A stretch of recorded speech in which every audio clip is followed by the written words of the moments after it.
Cuando oscurece en el hemisferio occidental,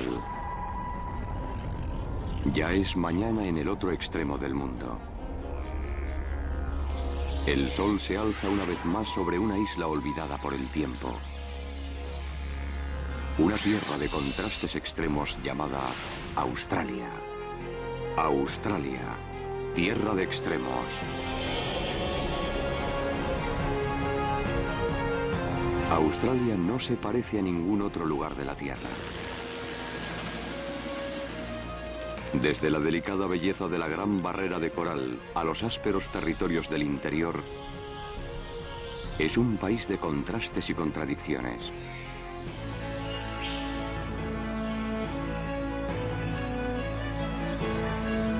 La historia australiana no tiene parangón en antigüedad. Una historia tan larga como el aislamiento al que la somete el implacable mar.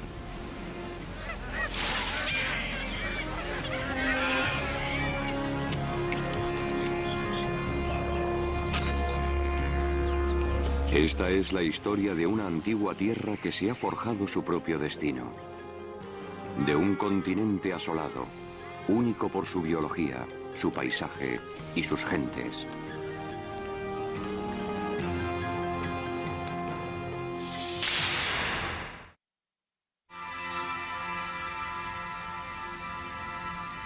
Cuando los primeros exploradores europeos se aventuraron en el árido corazón de Australia, esperaban hallar las exuberantes costas de un fabuloso mar interior. En lugar de eso, se adentraron en uno de los paisajes más antiguos y desérticos del globo.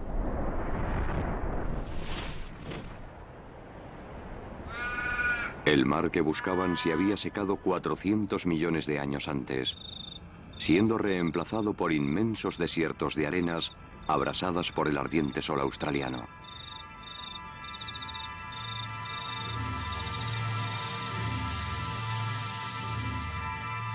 Incluso los animales parecían arcaicos, desconocidos y peligrosos. Los expedicionarios se sintieron extraños en un mundo extraterrestre. Sin embargo, no estaban solos.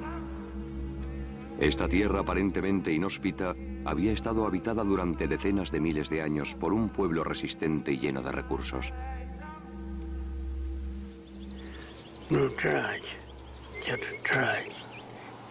No teníamos pantalones, ni camisas, ni calzado. Íbamos desnudos. Por supuesto, la vida era difícil, pero somos gente fuerte y dura. Había mucha comida. Comíamos higos y ciruelas y desenterrábamos cebollas silvestres. Entonces me lo pasaba bien. El anciano aborigen Billy Wara creció a la sombra de Ayers Rock, ahora conocida por su nombre aborigen, Uluru. Alzándose más de 300 metros sobre la planicie del desierto, Uluru es la mayor roca del planeta. Su aspecto cambia con cada variación de la luz.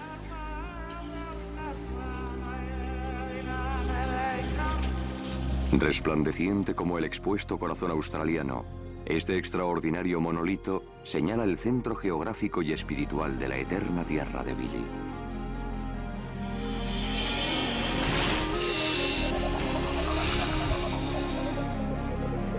La historia de Australia es tan vieja como la propia Tierra. La Tierra se formó hace 4.500 millones de años, en el mismo instante en que nacía violentamente el sistema solar.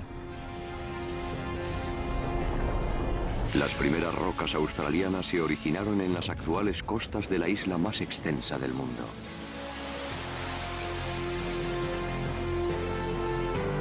La parte más antigua del más viejo de los continentes se encuentra aquí, en el oeste.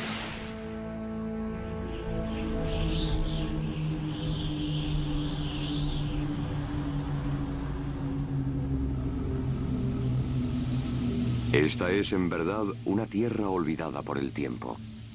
Aquí, en Pilbara, ocultas bajo una inusualmente lozana vegetación, se encuentran algunas de las rocas más antiguas del mundo, datadas hasta en 3.500 millones de años. Pero esta es también tierra de reptiles. Acechando entre las matas de plantas espinosas, se hallan muchas de las 100 especies de serpientes venenosas australianas. La región de Pilbara es una de las mejores reservas de reptiles del mundo, la meca de amantes de las serpientes como Annie y Chris Barnes. Es muy bonita. Preciosa. En su búsqueda de reptiles, sacan el máximo provecho de un medio sumamente duro y peligroso para el ser humano. Mi esposa estuvo cerca de sufrir una picadura en esta zona. Una vez tuvo un encuentro con una en un cobertizo. Fui a sorberle el veneno, pero llevaba puestas las botas, lo que fue bueno para ella. Pensaban que estaba atrapando una serpiente de cascabel, pero lo que sonaba era el choque de las rodillas al temblar. Chris y Annie son los cazadores oficiosos de serpientes de la remota población minera de Tom Price. Sus servicios son requeridos hasta 6 veces al día para desalojar reptiles intrusos de la ciudad. En la mayoría de las ocasiones, el indeseable huésped es letalmente venenoso. De las 32 serpientes más mortíferas del mundo, 11 son especies endémicas de Australia. Y de esas 11, 3 de las más peligrosas se encuentran en la región de Tom Price. Tenemos la víbora australiana del desierto, la malga y la Western Brown o Pseudonaia nucalis. Fue aquí, en el césped. ¿De verdad es...? La vi aquí. No puede estar lejos. Bien, ¿la tienes? Bien. Es una malga respetable. ¿Es una malga? Sí. Sí. Malga o Pseudechis australis, como prefiera. No tiene mal tamaño, ¿verdad? Son muy venenosas, ¿no? Mortalmente. Mortalmente. Muchas gracias, chicos. Me dio un susto de muerte. No todas las llamadas que se reciben son a causa de serpientes venenosas. Puede tratarse de una pitón pigmea, la más pequeña del mundo, o un varano que se haya alojado bajo la taza del retrete. No es fácil sacar a un varano de un lugar como este. Pero... lo tengo. ¿Puedes cerrar la llave del agua? Ya está cerrada. Pero existe un verdadero peligro. Australia es el único continente donde la mayoría de las serpientes son venenosas, y mucho. Una picadura de Western Brown puede resultar fatal. No seas mala, serpiente. En Australia mucha gente se dedica a la caza de serpientes sin darse cuenta del todo de lo difícil que resulta este trabajo. Pero muchos de ellos estarían ansiosos por venir aquí y encontrarse rodeados de reptiles. Somos muy afortunados por estar aquí. Las serpientes también son muy afortunadas porque tras su captura son devueltas a su antiguo entorno del interior.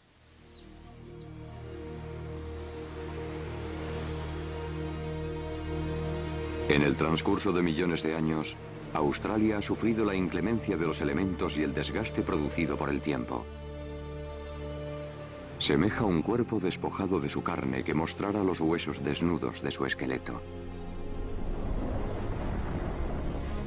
Desde este lugar, su rojo corazón, la inmensidad de este país de casi 5 millones de kilómetros cuadrados, es ineludible.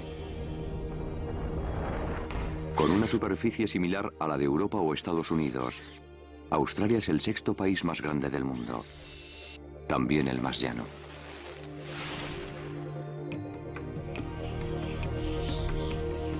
La cordillera McDonnell, en el centro de Australia, fue en tiempos la más enorme cadena montañosa del planeta. Los picos más elevados eran más altos que el Everest. La erosión la ha convertido en una sombra de lo que fue. Uno de los agentes erosivos ha sido el río Finke, el más antiguo del mundo. Durante 100 millones de años ha serpenteado por estas tierras a lo largo de este mismo cauce ahora seco y arenoso. La mayoría de las corrientes fluviales del interior solo fluyen estacionalmente. Cuando lo hacen no desembocan en el mar, sino que desaparecen entre las sedientas arenas del desierto.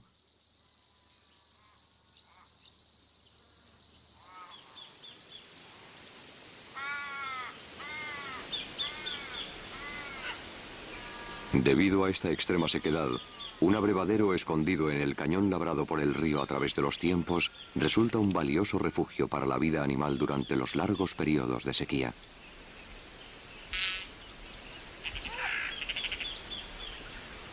Encontrar peces en el desierto resulta una sorpresa. También nos sorprenden estas palmeras que han sobrevivido en una quebrada durante 65 millones de años. Estas gargantas son como recónditas islas de vida, protegidas por sus muros rocosos del mar de tierra seca que se extiende al otro lado.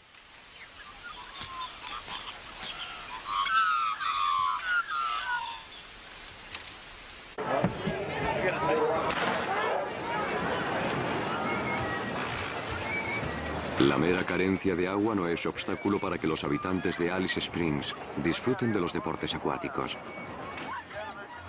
Una vez al año, los lugareños celebran la regata Gemiontol,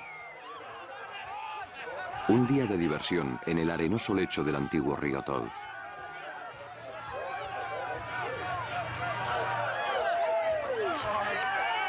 Las embarcaciones están adaptadas a las condiciones del lugar.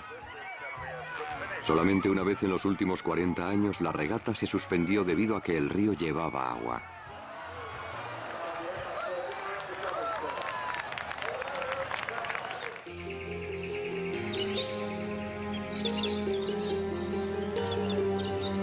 Las cosas resultan muy diferentes en la región de Daintree, en el lejano norte de Queensland. Aquí, en el norte tropical, las montañas de la gran cordillera divisoria australiana reciben los vientos húmedos procedentes del Mar del Coral. El resultado es la lluvia. Mucha lluvia.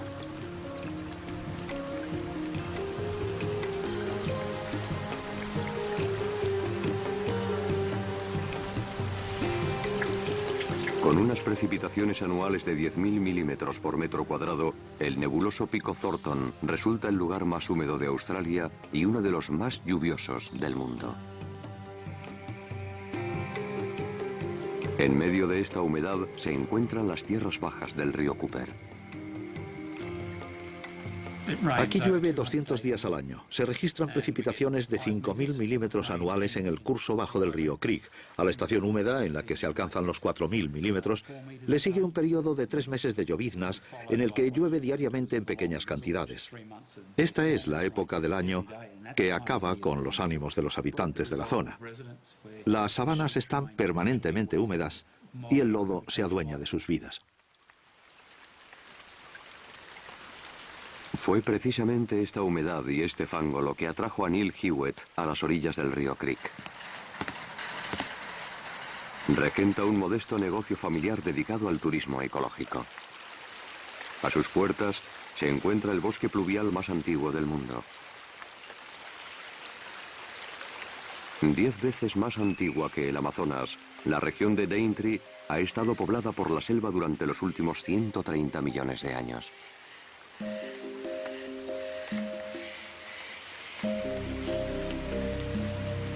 La diversidad biológica es prodigiosa.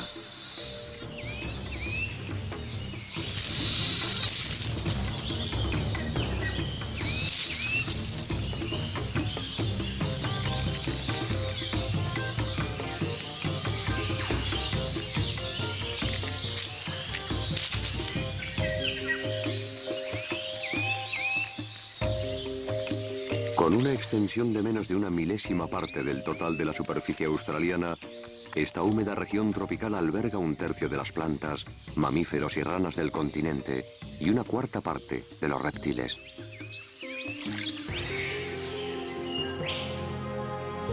De las 19 familias de plantas ancestrales con flores, 12 se encuentran en un pequeño rincón de las tierras bajas del río Cooper. Más que en toda Sudamérica, donde se hallan solo 9. Esta semilla procede del árbol conocido como árbol dinosaurio. Fue redescubierto en 1971 por tratarse de la causa de la mortandad del ganado que se produjo en la región de Catchman, en la zona del río Cooper. El granjero que perdió las reses sospechaba que se trataba de juego sucio, así que solicitó una autopsia en la que se hallaron estas grandes semillas en los estómagos de los animales. Si comprobamos los registros existentes, vemos que fue declarado extinto en 1902, de modo que hasta 1971, con el redescubrimiento de esta semilla, la selva tropical de Daintree no adquirió importancia científica.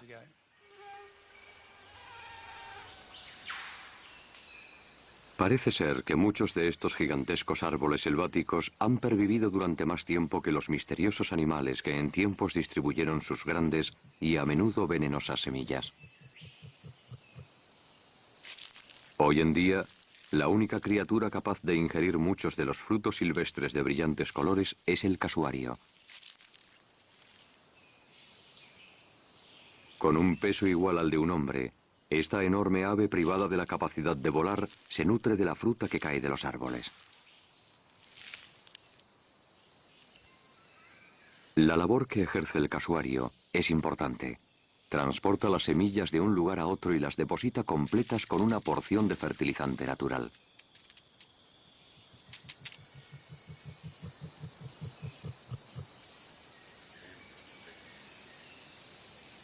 Cuando estos bosques eran jóvenes, esta función estaba reservada a los parientes lejanos de estos pájaros.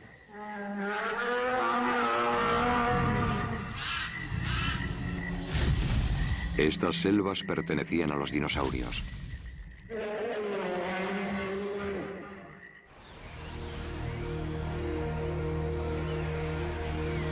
Australia no siempre ha sido una isla. Durante 500 millones de años estuvo unida a la Antártida, la India y Sudamérica, formando parte del gran continente Gondwana en el hemisferio sur.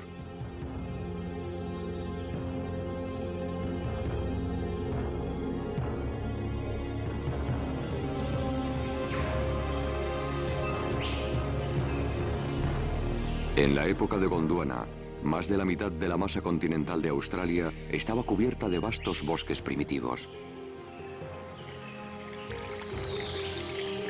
En un primer estadio, estas selvas estaban tan cerca del Polo Sur que permanecían en la oscuridad durante la mitad del año.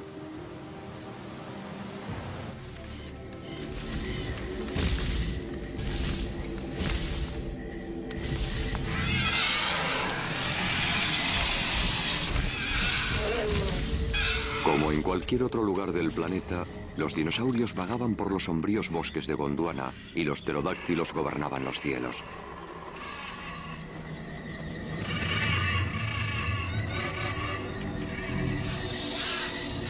Pero un día como cualquier otro, les sobrevino un augurio de lo que más tarde ocurriría.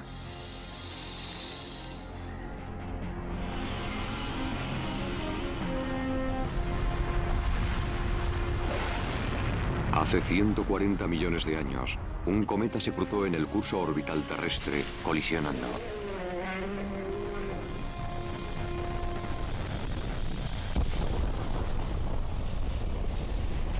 El resultado fue este tremendo cráter producido en el centro de Australia, uno de los tantos que han dejado el continente marcado por las cicatrices de los impactos. Estrellándose contra el suelo con la potencia de 1 millón de bombas como la lanzada sobre Hiroshima, el cometa produjo un cráter de más de 22 kilómetros de diámetro. Lo que resta de él es el milagrosamente preservado acantilado Gauss, un anillo de retorcidas rocas que originalmente, antes de la colisión del cometa, se encontraba a 1,5 kilómetros de profundidad. 75 millones de años después, otro gran cometa, de mayor tamaño, colisionó en Centroamérica, provocando la extinción de los dinosaurios.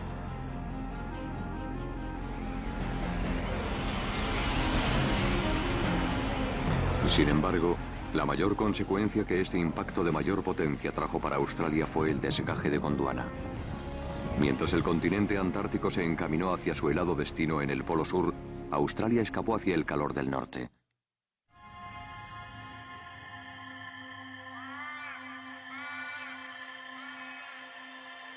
El clima del continente varió gradualmente y el interior comenzó a secarse.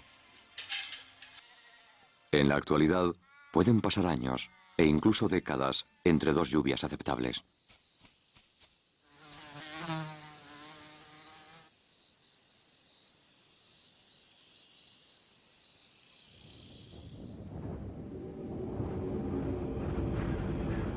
Aunque las tormentas aisladas permiten el crecimiento de una escasa pero resistente vegetación, más de la mitad del territorio australiano puede clasificarse como desértico, recibiendo unas precipitaciones anuales de menos de 125 milímetros. Se trata del continente habitado más árido de la Tierra.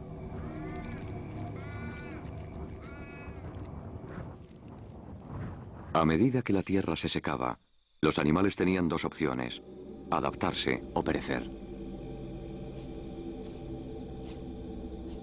El emu, pariente desertícola del casuario, no desperdicia energías recorriendo las grandes distancias que lo separan de la comida. Tampoco lo hace el canguro, animal indisolublemente unido a este entorno. El aislamiento del resto del mundo permitió a los marsupiales australianos desarrollar formas únicas. En cualquier otro continente, estos rostros corresponderían a animales con pezuñas.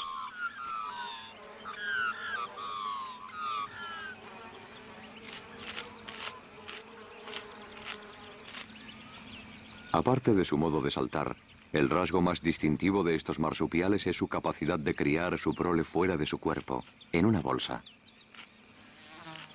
Esto permite a la hembra del canguro gris controlar su reproducción, aprovechando las buenas temporadas y así sobrevivir en el inhóspito clima de Australia. La madre puede llevar una cría joven mamando en el marsupio, al hermano mayor a su lado y mantener un embrión en periodo de espera.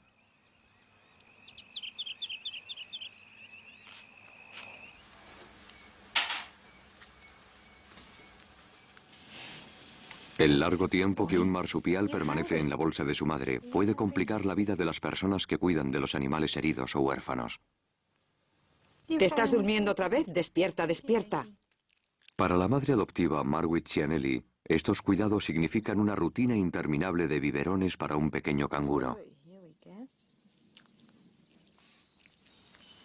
Enseñar a una zarigüeya rayada a comer insectos y asegurarse de que una zarigüeya de cola anillada aprenda a mantener el debido equilibrio.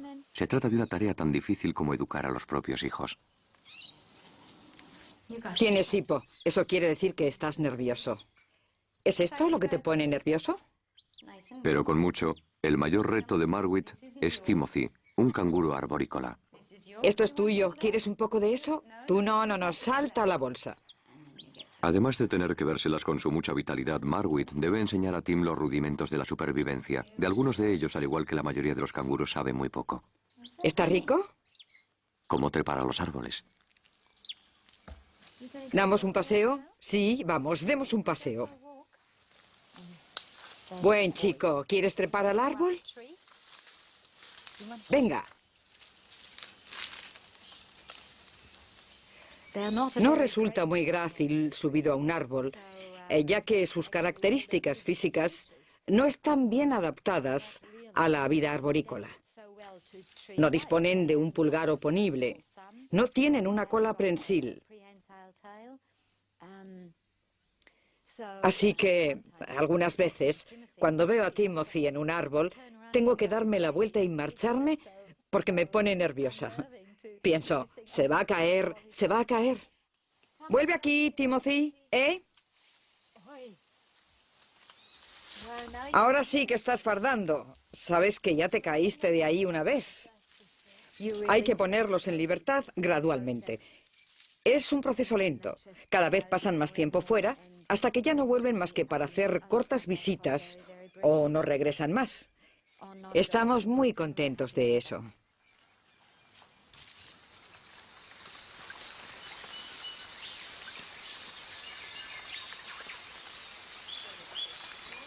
Cerca del hogar de Margaret, en el norte de Queensland, habita el que posiblemente sea el más antiguo y singular de los mamíferos australianos. Ha vivido aquí desde la era de los dinosaurios. Se trata del ornitorrinco.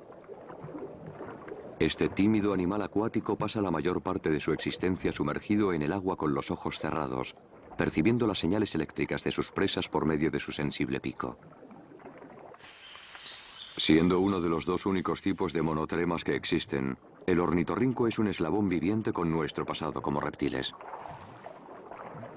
La hembra pone huevos como un lagarto, pero amamanta a sus crías con leche. Para observar a la mayoría de los mamíferos australianos, hay que esperar a la caída de la noche. El primo terrestre del ornitorrinco es el equidna, una especie de erizo australiano. La mayoría de los animales del desierto son pequeños, como este ratón saltador, y de hábitos nocturnos. El bilby, o bandicoot, es un marsupial de orejas largas, semejante a un conejo en su aspecto y en su habilidad para excavar. Al moteado y carnívoro cuol se le denomina a menudo el gato nativo. Aunque no es un gato.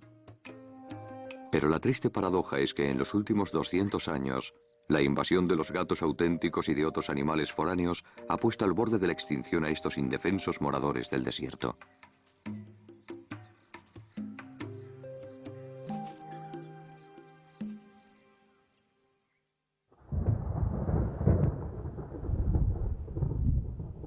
No todas las regiones de Australia sufren un clima impredecible. En el extremo septentrional del territorio del norte, el monzón es regular como un reloj. La formación de nubes tormentosas es el preludio de la estación húmeda. Y los pastos, agostados por la larga y calurosa estación seca, crecen exuberantes.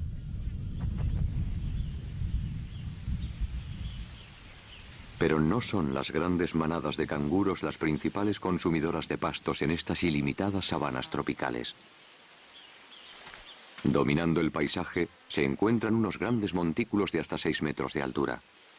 En su interior se esconden numerosas legiones de termitas, pequeñas trabajadoras de 6 patas que recorren la planicie en busca de alimento. Este es un montículo gigantesco. Lo ha construido una especie llamada Nasutitermes triodae, que es una de las que levantan hormigueros en esta zona. Se trata de una especie básicamente recolectora, como se puede observar por estos trozos de hierba cortados que caen del túmulo. Dentro de las termitas hay diferentes grupos, dependiendo de su tipo de alimentación. Algunas se nutren de madera, otras de hierba, algunas de desperdicios. Así que, como pueden comprobar, este tipo de termita es cosechadora de hierba. Construyen el nido bajo tierra, después construyen multitud de túneles que utilizan para transportar la hierba. Llegan a medir hasta 50 o 100 metros. De repente, aparecen en la superficie para cortar hierba de las matas. La termita es una de las escasas criaturas capaces de extraer muchos de los nutrientes que contienen las correosas hierbas que crecen en este suelo antiguo y baldío. Componen la base de la cadena alimenticia local. Son los animales más importantes y menos apreciados de todo el ecosistema. Para que se hagan una idea, calculo que el peso total de todas las termitas del mundo puede doblar el de la totalidad de la población humana. Si tomamos como ejemplo alguno de estos ecosistemas en los que habitan termitas, veremos cómo éstas cuentan con una biomasa que excede con mucho la del resto de los animales, incluyendo el ganado. Lo que ocurre es que no se ven.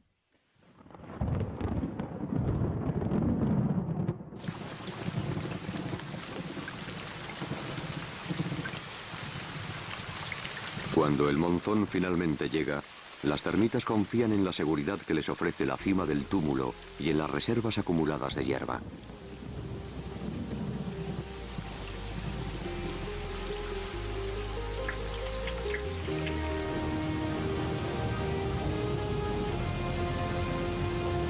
Los cauces secos, alimentados por las aguas del monzón, descienden rugiendo por las escarpaduras en dirección a las tierras inundadas del Parque Nacional de Kakadu.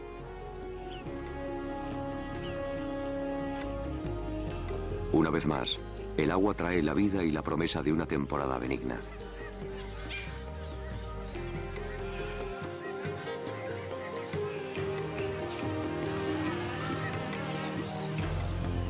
El cocodrilo de agua salada, amo indiscutible de estas tierras, espera pacientemente en este paraíso enlodado.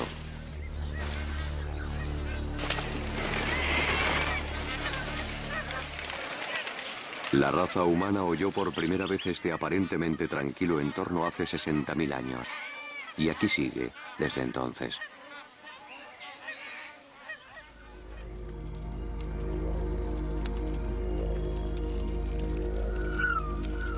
No existe otra cultura en el mundo que haya perdurado tanto como la de los aborígenes australianos.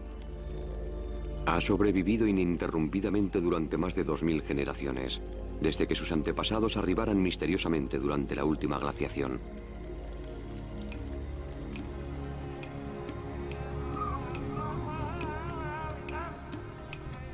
Los pueblos aborígenes decoraban las rocas australianas mucho antes de que los cavernícolas pintaran en las paredes de Lascaux, en Francia.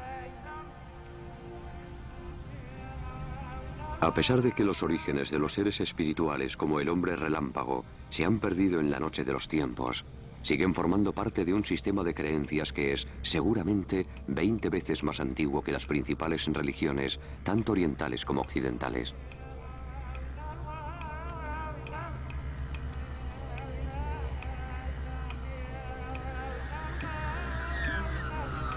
Aquí se puede contemplar el testimonio de animales ya extintos y de acontecimientos tan recientes como la llegada del hombre blanco.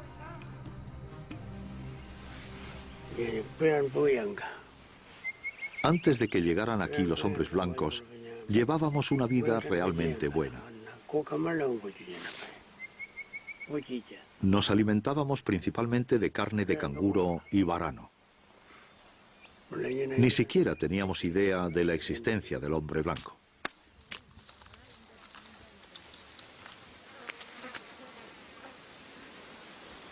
Los conocimientos necesarios para sobrevivir en estas tierras inhóspitas se han transmitido oralmente durante milenios en forma de una mixtura de consejos prácticos y mitología funcional conocida como la ley o el dreve. Sin embargo, la irrupción del mundo exterior ha perturbado el modo de vida tradicional y ha causado la dispersión de los 600 clanes aborígenes originarios. Nukumbuku significa carne. Decimos Kura-Kurrumi. En su idioma es carne. Al margen del éxito que puedan obtener los actuales aborígenes en la preservación de su rico acervo, el fin de siglo marca el final de la última generación de aquellos que, como Billy Wara, crecieron conociendo únicamente la forma de vida tradicional. No escapará.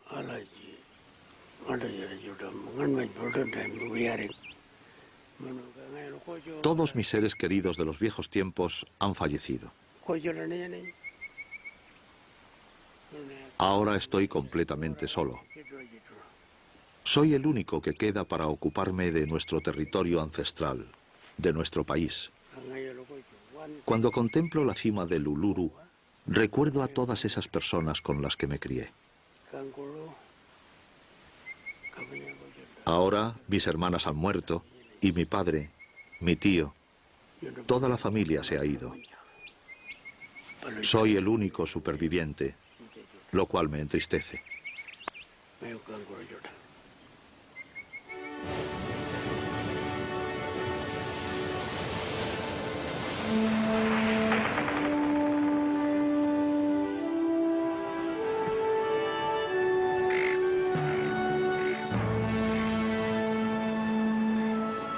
Quizá la mayor contradicción de Australia sea que un continente tan antiguo acoja a una nación tan joven.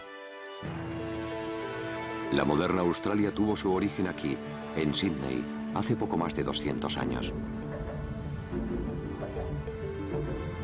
De ser una colonia penitenciaria instalada en el lugar más alejado posible de Gran Bretaña, ha pasado a convertirse en una de las ciudades más importantes del planeta, albergando una población de cerca de 4 millones de habitantes procedentes de todas partes del mundo.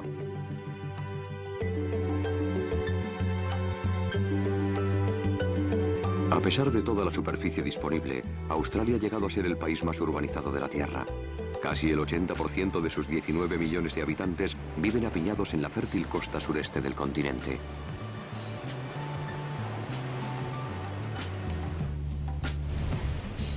Tres de cada 4 personas viven a solo 1 hora en coche de la costa. Y vaya costa.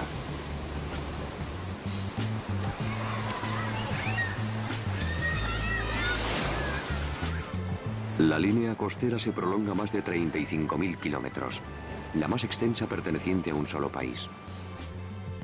Una sola playa puede alcanzar una longitud de 175 kilómetros.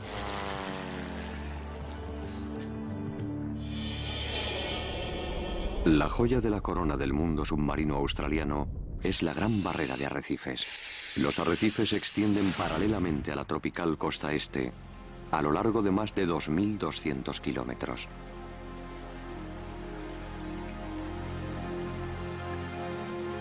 Es tan tremenda que puede observarse desde el espacio.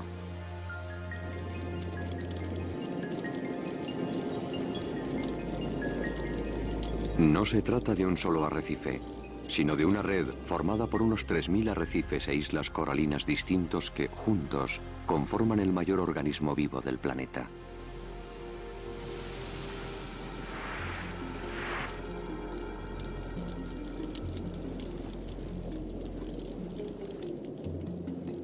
Originado por el esfuerzo acumulado de incontables generaciones de pequeños pólipos de coral, sus muros calcáreos constituyen la estructura arquitectónica viviente de un reino coralino que alberga criaturas de todas las formas y colores imaginables.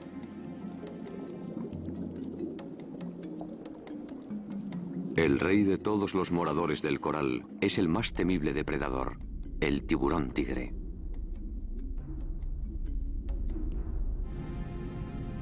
Por más imponente que pueda resultar, los más pequeños animales del arrecife son los que brindan el mayor espectáculo.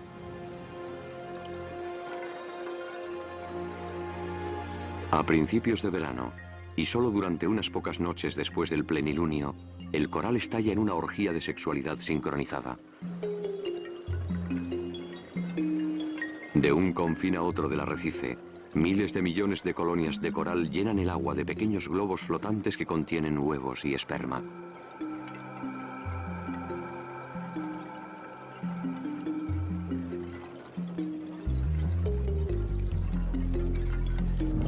Es este el acontecimiento que aúna a todos los miembros que componen el enorme laberinto viviente de la Gran Barrera de Coral.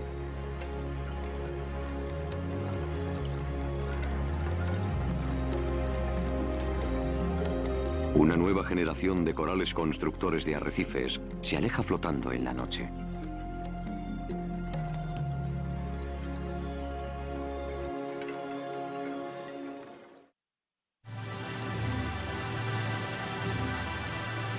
El latido de este continente de contrastes siempre lo ha marcado el ritmo del sol.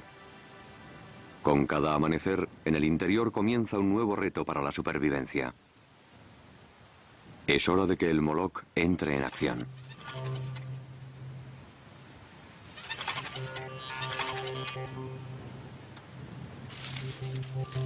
El Moloch, también conocido como diablo espinoso, ha elevado la caza de hormigas a la categoría de arte.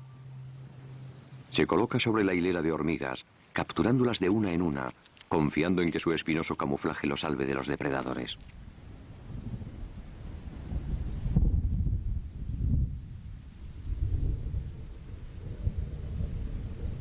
Esta extraordinaria lagartija guarda otro as en la manga: su capacidad para atrapar las primeras gotas procedentes de una tormenta pasajera. La extraña piel del Moloch absorbe el agua como una esponja y la conduce hasta su boca para que pueda beberla.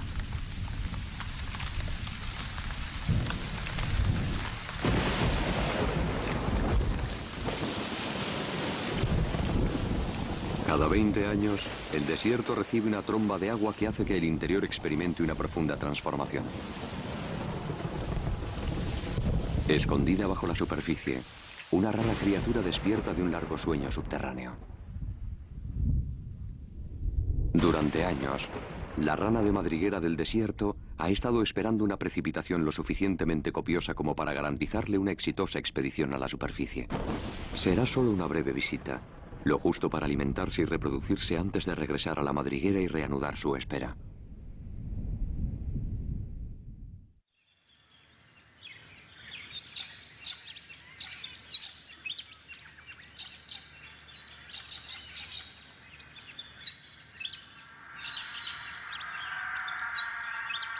Durante un corto lapso de tiempo, un abrevadero al pie del Uluru se convierte en un lugar concurrido y bullicioso en el que animales raramente vistos recuperan el tiempo perdido.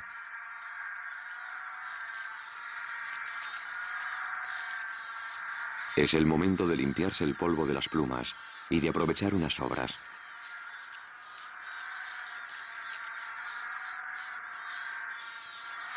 Lluvias tales son siempre preludio de buenos tiempos.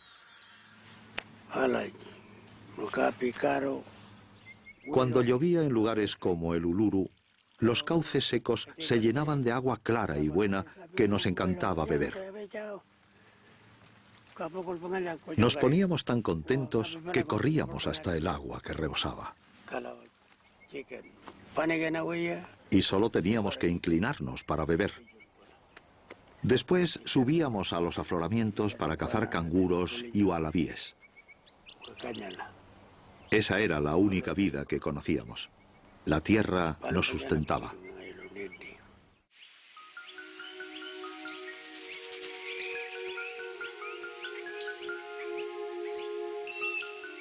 La vegetación del interior también saca el máximo partido de la lluvia, echando flores y semillas que posiblemente no germinarán en muchos años cuando se produzca un aguacero similar.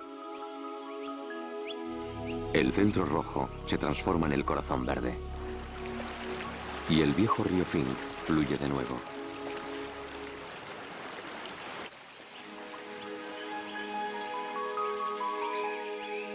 Por todo el continente australiano, las plantas se han adaptado a las impredecibles lluvias y a los suelos yermos. Existen más de 500 especies del árbol emblemático de Australia, el eucalipto. Una planta que ha llegado a dominar prácticamente todo el paisaje, desde el desierto hasta el mar. Estos árboles tienen la madera más resistente de todo el reino vegetal. El más imponente de todos ellos es el fresno de montaña, que alcanza una altitud de más de 90 metros. Se trata de la planta con flores más alta del planeta. Sin embargo, la resistencia de estos árboles tiene una contrapartida.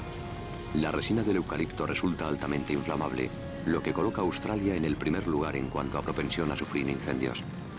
Evacuamos por el incendio que se ha declarado en la región.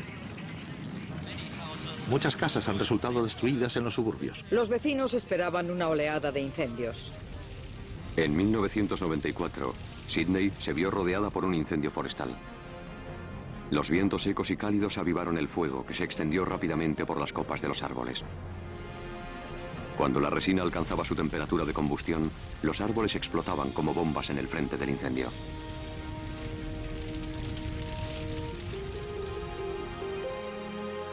No obstante, pocas semanas después, la vida rebrotaba. La mayor parte de la vegetación australiana está bien adaptada al fuego. La corteza renegrida del eucalipto refleja la mayoría del calor preservando la madera. Otras plantas necesitan incluso el fuego para echar semillas y que éstas germinen.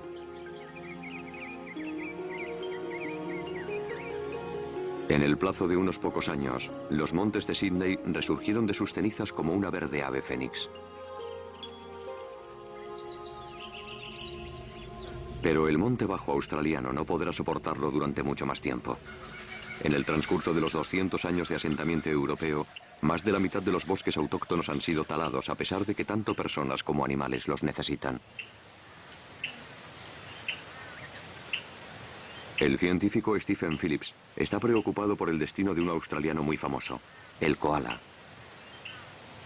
Este peludo marsupial basa su dieta en las casi indigestibles hojas del eucalipto. Probablemente hay más alimento en un trozo de cartón que en una hoja de eucalipto. A eso se reduce casi todo el problema. Han extraído su alimento del eucalipto durante millones de años. Así que se ha establecido una relación muy compleja. Los koalas que habitan más al sur ya no pueden alimentarse de los árboles de los que se nutren en zonas como esta, tales como el eucalipto rojo o el eucalipto gris. Para compensar el bajo aporte energético del alimento que toman, los koalas tienden a moverse muy lentamente y a pasar gran parte de su tiempo durmiendo. Semejan una mezcla de animal salvaje australiano y muñeco de peluche.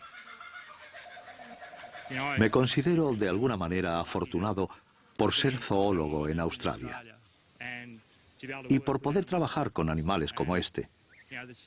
Australia cuenta con una extraordinaria historia natural y ese es, en realidad, nuestro legado para el resto del mundo.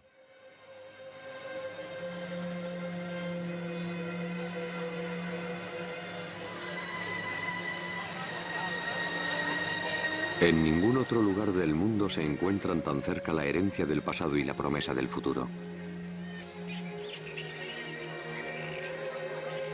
En un repetido ritual, los murciélagos gigantes comedores de fruta abandonan su refugio diurno para emprender una nueva búsqueda de alimento en los alrededores de Sídney.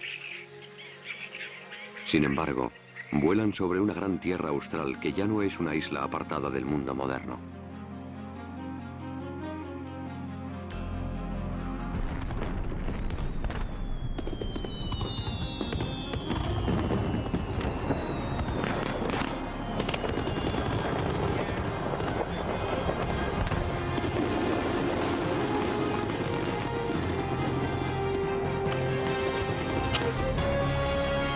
$4.500 millones de años después del violento origen del planeta Tierra, Australia celebra el fin del último milenio. Un lapso ínfimo para esta tierra que ha presenciado el transcurrir de la mayor parte de la historia. Con estos contrastes, el futuro de Australia promete ser extraordinario.